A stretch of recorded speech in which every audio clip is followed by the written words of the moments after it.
Okay, so this is the second example problem in the chapter 5 slides. So initially we can see that this problem is giving us inverse demand and inverse supply. So that adds an additional challenge when we are solving these equations. So the first step in this process is we just want to find the market clearing price. So remember, we need to both find the equilibrium quantity and the equilibrium price. So let's first start out by turning these into normal demand and supply equations.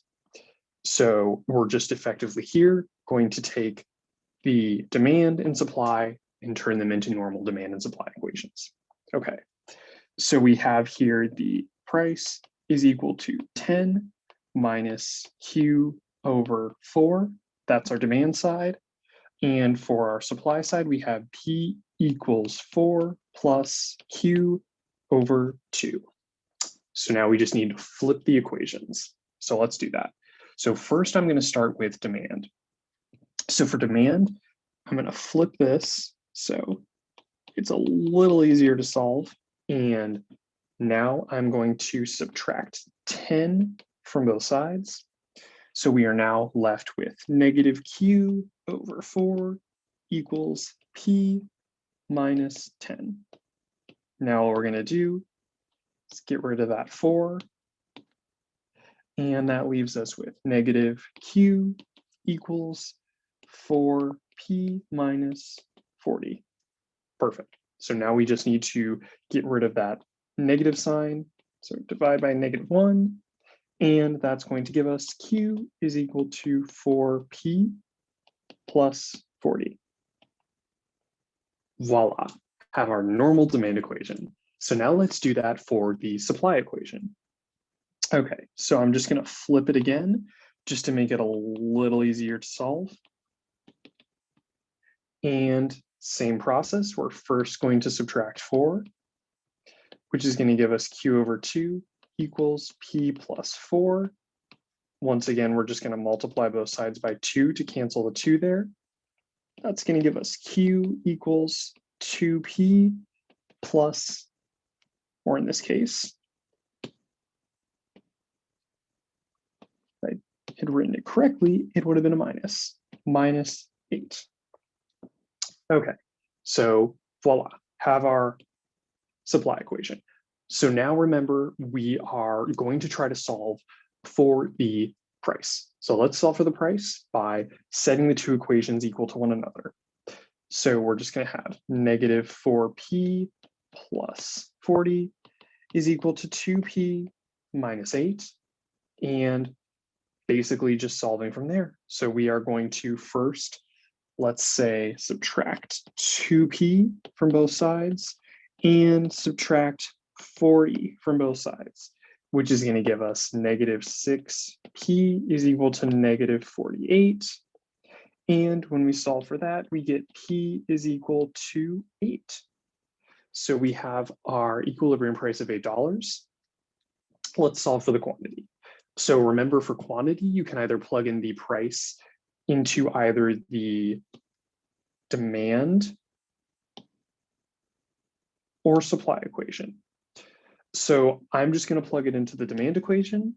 So that's going to be negative 4.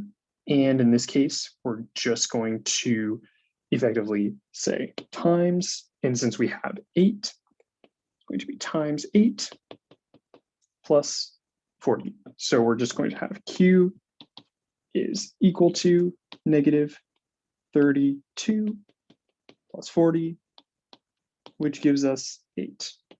So we now have our price and our quantity.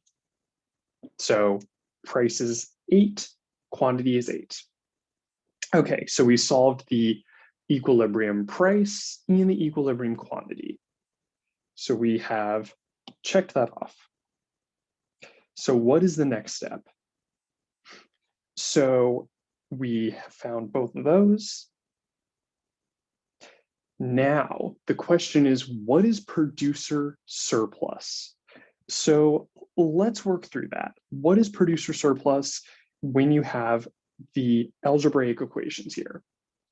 So the first thing we're going to do is find the minimum price by setting Q to 0, because effectively we're trying to see what the lowest price is for the good. And remember, because this is producer surplus, we are ignoring the demand equation. We're only looking at the supply equation here.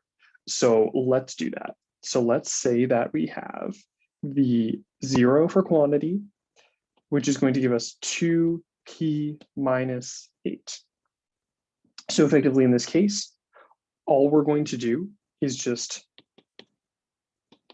add 8 to both sides, divide by 2, and price is 4. Okay, so that is the minimum price. And we also know the equilibrium price, which are the two things that we need to know, as well as the equilibrium quantity. So we're going to have the 1/2 base times height formula of the triangle, and we're just going to plug in our numbers now.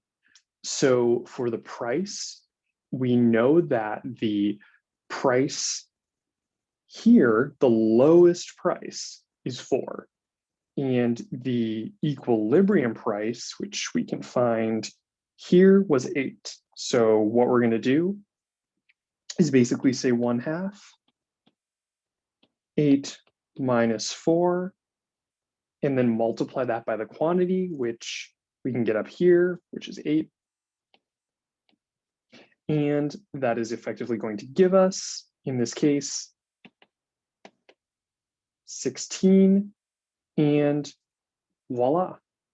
So effectively what we're doing here is we are basically just working through the deadweight loss. So we found the deadweight loss, and that is 16.